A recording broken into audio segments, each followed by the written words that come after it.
Product কিনে জিতে চাই ব্যাপারটা কিন্তু এরকম না, কিছু কিছু সময় হেরেও যাই। তো হ্যালো এভরিওয়ান, আসসালামু আলাইকুম, ওয়েলকাম টু ক্লাউডস লাইফ। তোমরা জানো যে ফ্রান্স হচ্ছে মোটামুটি শীত প্রধান দেশ। 12 মাসের মধ্যে 8 মাসই ঠান্ডা থাকে।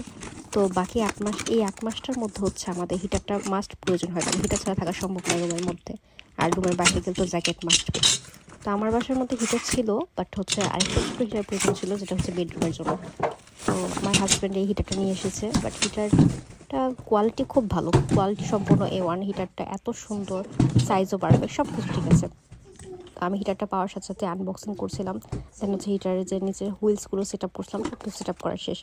বাট দ্য মেন প্রবলেম হচ্ছে আমার বেডরুমটা মোটামুটি ভালোই বড়, কিন্তু হিটার যে সাইজ সেই তুলনায় হচ্ছে রুমের টেম্পারেচার স্যুট করছিল না।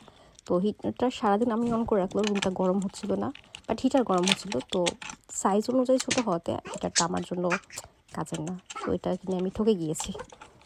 তো বাই দ্য হিটারটা খুব ভালো ছিল। হিটারটার সিস্টেমগুলো এরকম ছিল, হিটারটা মুভেবল, নিচে হচ্ছে হুইল সিস্টেম থাকাতে যেখান থেকে সেখানে মুভ করা যায়, কোনো প্রবলেম হয় না। এটা তুমি এক রুম থেকে আরেক রুমে মুভ করা যাবে। Here is the final look of heater.